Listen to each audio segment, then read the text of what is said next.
ये 36 कौम के साथ देना होता है। वोटों के वक्त 36 कौम की बात करते हैं, 36 कौम का बात करने का नहीं होता। 36 कौम की बात कर रहे हैं, ये बात कर रहे हैं मूल ओबीसी की। जैसलमेर के अंदर एक मूल ओबीसी का उम्मीदवार खड़ा हुआ। जैसलमेर बाड़मेर के ओबीसी समाज को मैं ये कहना चाहता हूं, उनको किस तरह से विवश कर इन लोगों ने बैठाया ये हम लोग नहीं जानते। लोग कहते हैं कि साहब मेरी गलती की सजा नरेंद्र मोदी जी को नहीं देना। ये मिल रहे हैं या नहीं मिल रहे हैं? ये विभाग किसका है? इस विभाग का मंत्री कौन है? ये लोग कहते हैं कि ठड़का तो जनता का होना चाहिए। ठड़को की रो मिनखा रो। ठड़का किसका? मिनखा रो। और मिनक चावले रो ठड़को बेनीवाल साहब रो।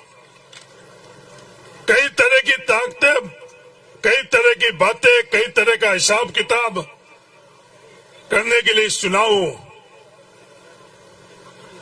को आधार बनाया है।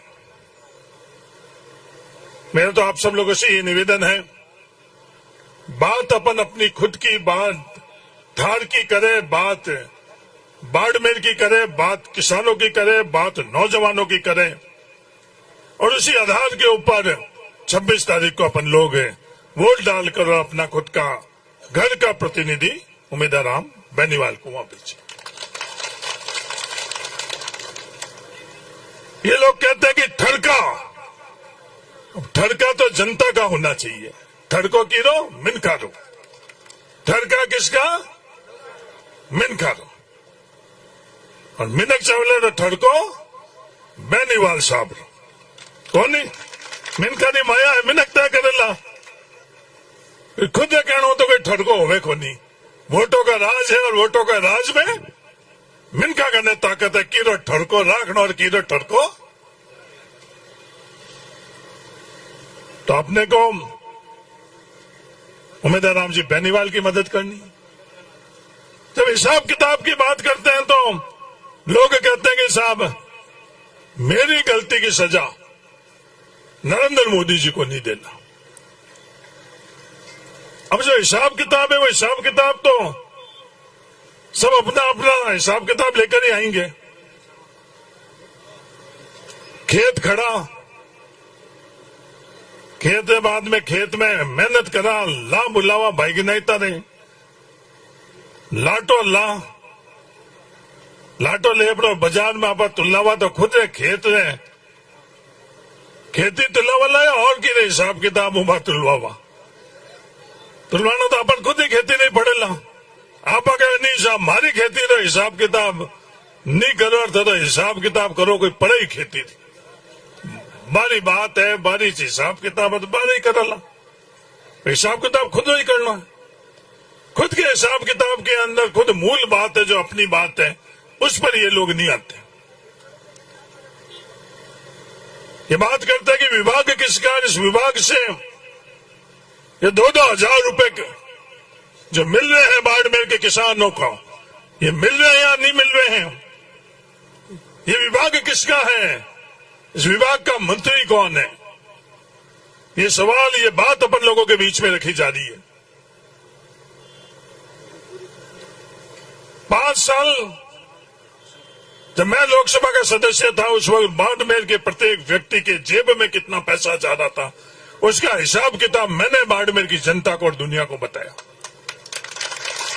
उस बात का जिक्र, बात का सही है गलत है उसका सवाल जवाब नहीं तो मुख्यमंत्री के आगे पीछे घूमने वाले दे रहे हैं, नहीं प्रधानमंत्री के आगे पीछे घूमने वाले दे रहे हैं, नहीं और किसी मकसद से अपन लोगों के बीच में आने वाले दे रहे हैं। वो बात कोई नहीं कर रहा है।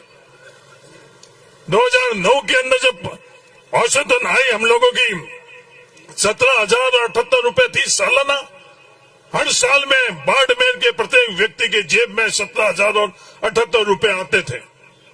और 2019 के अंदर 7 गुना बढ़कर उन 5 सालों के अंदर 1,21,000 रुपए से ज्यादा हम लोगों के जेब में आते थे। और आज 10 साल का हिसाब किताब तो उनको देना चाहिए या नहीं देना चाहिए?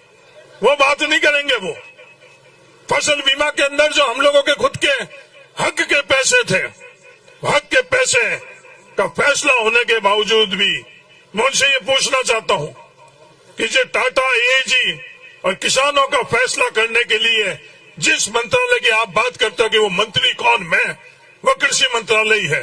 उस कृषि मंत्रालय के अंदर एक तरफ तो पूंजीपति टाटा एजी बीमा कंपनी और दूसरी तरफ बाड़मेर जिले के किसान। आपने फैसला किसके पक्ष में किया था? उत्तर है कि आपने फैसला टाटा एजी के लिए किया था और बाड़मेर के किसानों के जेब पर डाका डालकर और आपने वो पैसा टाटा एजी को दिया। ये मैं नहीं कह रहा हूं, ये हर कोई बाड़मेर के किसान अच्छी तरह से महसूस करता है। बाड़मेर के रेगिस्तान के किसानों के लिए जो पीने के पानी के संदर्भ में जो योजना बनी हुई, उसमें बाड़मेर के लोगों से 10% पैसा हम लोगों की जेब से डाका डालकर और अब सरकार को ले जाने थे। यह फैसला किसने किया? कौन सी सरकार ने किया? नरेंद्र मोदी जी ने किया, उनके मंत्रालय ने किया, कौन से मंत्री थे और कौन से सरकार के अंदर हुआ? ये बात ये लोग नहीं करेंगे। आमदनी दुगनी कर लेंगे, रोजगार 2 करोड़ दे देंगे। आमदनी दुगनी होनी तो अलग बात। नौजवान साथियों, किसान भाइयों, हमारी आमदनी पिछले 10 वर्षों में कितनी बढ़ी, इस बात का जवाब ये लोग नहीं दे रहे हैं। इन्होंने नारा लगाया कि किसानों की आमदनी दुगनी, तो हिसाब किताब तो बाड़मेर के 36 कौम के किसान मांग रहे हैं। दूसरे एक और उम्मीदवार आए हैं, वो कहते हैं मेरी वही विचारधारा है, मेरे को वो निकाल नहीं रहे हैं भारतीय जनता पार्टी से, तो मैं निकलूं क्यों? चुनाव के प्रचार के अंदर ये बातें कर रहे हैं, चुनाव के प्रचार के अंदर हमारी बात नहीं कर रहे हैं, बाड़मेर जिले की बात नहीं कर रहे हैं, धार की बात नहीं कर रहे हैं, सिर्फ नारे लगा रहे हैं, सिर्फ शब्दों का जो इस्तेमाल कर रहे हैं। मजबूत तो हम लोग थे, हमारे पूर्व मजबूत थे, इसलिए इन रेगिस्तान के अंदर आकर हम लोगों के पूर्वज यहाँ रहे थे। लीलसर के कोई भी किसान लीलसर का नहीं था। बाईतू के हम लोग, जो मेरा परिवार है, बाईतू के नहीं थे, बीकानेर से आए थे और 36 कौम साथ में हम लोग आए थे और भाईचारे के हिसाब से 36 कौम हम आज भी साथ में रह रहे हैं। मैं उनको बताना चाहता हूं, जो बात कर रहे हैं यहाँ की, हमारे पूर्वजों ने, हम लोगों ने खेत पर, हल पर बाद में हाथ रखा और पहले गांव के 36 कौम के गरीब के लिए मांगा, पशु के लिए मांगा, पक्षी के लिए मांगा, आखिरी में हमारे परिवार के लिए मांगा। ये 36 कौम के साथ देना होता है। वोटों के वक्त 36 कौम की बात करते हैं, 36 कौम का बात करने का नहीं होता। 36 कौम की बात कर रहे हैं, ये बात कर रहे हैं मूल ओबीसी की। जैसलमेर के अंदर एक मूल ओबीसी का उम्मीदवार खड़ा हुआ, जैसलमेर बाड़मेर के ओबीसी समाज को मैं ये कहना चाहता हूं, उनको किस तरह से विवश कर इन लोगों ने बैठाया, ये हम लोग नहीं जानते। जो महाराज मूल ओबीसी को लेकर और इन विधानसभा चुनाव के अंदर खड़े हुए, उनके साथ आप लोगों ने क्या व्यवहार किया और क्या आचरण किया, ये बाड़मेर जैसलमेर के 36 कौम अच्छी तरह से जानते हैं। जब ओबीसी की बात आई, ओबीसी के आरक्षण बनाने के लिए बात आई, एक अक्षर भी इन दोनों में से किसी ने बात करी? हमारा हक और अधिकार था, संविधान के हक और अधिकार से हम लोगों का 21% से ज्यादा हम लोगों का हक और अधिकार था। और ये दोनों क्या बात कर रहे हैं? आप अपनी ताकत इन लोगों को दो, 400 पार कराकर ये संविधान बदलेंगे। बाबा साहब भीमराव अंबेडकर जी का दिया हुआ संविधान बदलने के लिए अपन लोगों के बीच के अंदर ये दोनों के दोनों आई है। अपन लोगों की ताकत लेकर वही संविधान बदलने की कोशिश कर रहे हैं। ये जवाब 26 तारीख को आप लोगों को देना है। ये बात कर रहे हैं गफूर अहमद जी, आपने बात करी, कभी भी रीस खाकर नाराज होकर किसी का मदद करना है तो अपने लोगों की मदद करना। ये भेष बदलकर आए हुए लोगों को मदद कर अगर आप करोगे तो आपका और हमारा नहीं, इस देश का पूरे का नुकसान होगा, संविधान को नुकसान होगा, हर इंसान का नुकसान होगा। अपन साथ में थे, किसी भी तरह के ये विवाद पैदा करना चाहते हैं। उम्मीदवार राम जी बेनीवाल को उम्मीदवार बनाने के पीछे आज देश में इतनी बड़ी लड़ाई है। छोटी मोटी अपन लोगों की आपस की कोई भी बात है, अगर उसको नजरअंदाज कर हम लोग एकजुट नहीं होंगे तो हम लोग मजबूती से अपन लोगों की लड़ाई नहीं लड़ सकते। ये सच्चाई। यहां आकर इन लोगों को किसान याद आते हैं, यहां आकर इन लोगों को जाट याद आते हैं। जब जाटों के खिलाड़ी दिल्ली के फुटपाथ के ऊपर बैठे थे, मैं इन लोगों से पूछना चाहता हूं, उस दिन ये कहां थे? दिल्ली के अंदर आप लोगों ने भेजा, आप लोगों ने दिल्ली में भेजा और कुछ चंद कदम दूर ये थे, पर ये लोग उन किसानों के लिए, जाटों के खिलाड़ियों के लिए इनके पास 1 मिनट नहीं था। यादव के खिलाड़ियों के लिए इनके पास 4 कदम जाने के लिए नहीं था। जब ताकड़ी तोली गई तो एक किसान के लिए और जाट के जैसे, और ये दूसरी तरफ अपने खुद के दल के लिए जब बात हुई तो अन्याय होते हुए भी हम लोगों के साथ में खड़े नहीं रही। कृषि बिल के समय जब ये बात करते हैं कि ये कौन सा मंत्रालय है, हिंदुस्तान के किसानों के साथ अन्याय हो रहा था, कभी एक शब्द भी इन्होंने बोला? किसानों के लिए एक शब्द भी बोला? माफी किसने मांगी? नरेंद्र मोदी जी ने। माफी किसने मंगवाई? हिंदुस्तान के किसानों ने। कृषि मंत्री ने माफी नहीं मांगी। जिस दिन इस कृषि बिल को वापस लेना था उससे 2-3 दिन पहले ही कृषि मंत्री जो कह रहे हैं कि मैं आपका हूं, वो किसके साथ में खड़ा था? वो किसानों के साथ में नहीं खड़े थे। मैं बोलने के लिए नहीं बोल रहा हूं, कोई भी आंकड़े और कोई भी समय, उस समय कौन क्या बोल रहा था, कौन क्या कर रहा था। कर्नल सोनाराम जी वहां जाकर जो उनका अनुभव था उससे उन्होंने फैसला लिया कि सत्ता और सरकार के तरफ नहीं रहना, किसानों के साथ में रहना।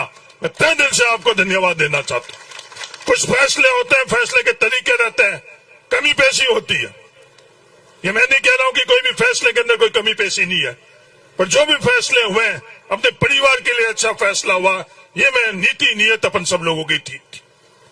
कल हरियाणा के अंदर सर छोटू राम जी के परिवार से जो वहां केंद्र के अंदर भारतीय जनता पार्टी के गए मंत्री रही है, जो उनका अनुभव था भारतीय जनता पार्टी के अंदर, चौधरी वीरेंद्र सिंह जी का, वो भी छोड़कर और किसानों के साथ में आई।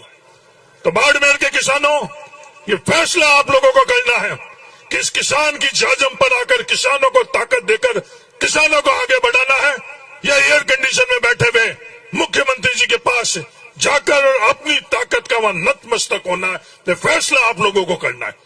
आपकी ताकत उम्मीदवार राम बेनीवाल को देकर अपनी आवाज बुलंद लोकसभा में करवानी है, कि आपकी ताकत वहां जाकर एयर कंडीशन के अंदर मुख्यमंत्री जी के सामने नतमस्तक होकर आपकी ताकत का क्या हासिल करना, ये फैसला आप लोगों को करना है।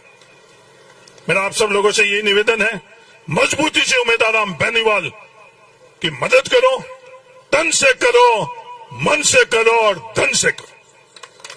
मैं धन शब्द इसलिए बोल रहा हूं, इससे पहले किसी चुनाव के अंदर मैंने ये बात नहीं करी कि हजारों करोड़ रुपए के सामने के अंदर ये जो कुछ भी आप देख रहे हो यहां पर, जो भी आंख से बाहर आप लोग ये माया देख रहे हो, वो धन की ताकत की माया है। उम्मीदवार राम बेनीवाल के साथ आप हो, उम्मीदवार राम बेनीवाल के पास आप लोगों की ताकत है। वॉकी टॉकी लेकर हजारों करोड़ रुपए खर्च कर जा रहे थे। मैंने बात करी तो किसान का नौजवान आज वो वॉकी टॉकी हाथ में लिया हुआ, आज यहाँ लील सर से और बासड़ाओं के बीच में किसान के हाथ में भी वॉकी टॉकी आ गया। मैं दुनिया को दिखाना चाहता हूं, ये किसान के पास कलम की भी ताकत है, ये किसान के पास हल की भी ताकत है, ये किसान के पास विज्ञान की भी ताकत है। हिस्सेदारी और भागीदारी सबकी बराबर है, यही संघर्ष हम सब लोगों का, हिस्सेदारी और भागीदारी अपन सब लोगों की सुनिश्चित करेंगे, सबकी साथ में लेकर अपन आगे बढ़ेंगे। और इसलिए आप से निवेदन है कि आप पूरी ताकत से, तन से, मन से, धन से उम्मीदवार राम बेनीवाल की मदद करो। धन्यवाद। जय हिंद। राम राम।